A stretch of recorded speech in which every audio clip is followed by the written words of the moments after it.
কি রে, ইদানিং তো সবকিছু এরকম লুকাচ্ছিস কেন?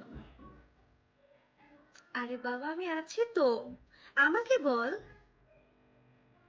আমি জানি তোর সব বন্ধুরা তোর সাথে বিক্রয় করেছে, বাট সব বন্ধু তো সেম হয় না। আমার মতো কিছু বন্ধু আছে। শোন, বেশি ভাবিস না। ওকে যতগুলো মনের কথা বলার আছে সব বলে দে। বলে দে তুই ওকে কতটা ভালোবাসিস। বলে দে তুই ওকে নিয়ে স্বপ্ন দেখিস, ওর কথা আমাকে বলিস, আর ওকে নিয়ে ফিউচার করতে চাস। এরকম কথা লুকায় রাখলে হবে? সুযোগ কিন্তু বারবার আসে না। হেল্প লাগলে আমাকে বল, আমি শিখিয়ে দিব। এই, তুই এরকম নার্ভাস কেন হয়ে যাচ্ছিস? কি হয়েছে তোর? খুব চাপ যাচ্ছে? চাপের কিছু নেই। কি হয়েছে? তোকে দেখেই লাগছে তুই অনেক স্ট্রেসে আছিস। আরে বোকা, এত চিন্তা করলে হবে? এই ছোট্ট জীবনে আমাদেরকে সব তাড়াতাড়ি করতে হবে। আমি আছি তো তোর সাথে। কোনো হেল্প লাগলে আমার কাছে চলে আসবি। আর শোন, বেশি দেরি করিস না।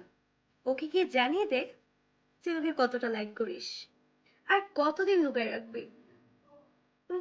তোকে দেখলেই তো বোঝা যায়।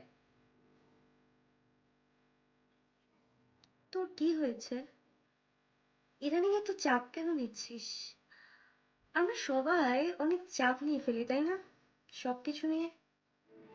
শোন, সবকিছুর মধ্যে থেকে কয়েকটা ফ্রেন্ড বানা, যাদের সাথে তুই লাইফটাকে অনেক এনজয় করতে পারবি। কয়েকটা ফ্রেন্ড কেন, আমি আছি না? মন খারাপ হলে আমার কাছে চলে আসবি। আমার কাছে না আসতে পারলে আমার আইডিতে চলে যাবি। আমি আছি তোর সাথে। আমারও কেউ নাই। তোরা তো আছিস, তুই তো আছিস। আজকে গিয়ে ওকে বলে দে তুই ওকে কতটা লাইক করিস। Best of luck. যা, তুই পারবি। আর শোন শোন শোন, এত চাপ নিবি না।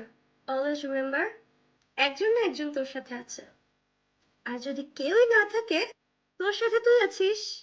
আর পৃথিবীতে সবচেয়ে বড় ম্যাটার হচ্ছে নিজেকে নিজে বোঝা। ওকে, অলওয়েজ রিমেম্বার, নিজের সাথে নিজে থাকবো, নিজের উপর বিশ্বাস রাখবো। ওকে, তুই পারবি। বেস্ট অফ লাক, যা। Best of luck.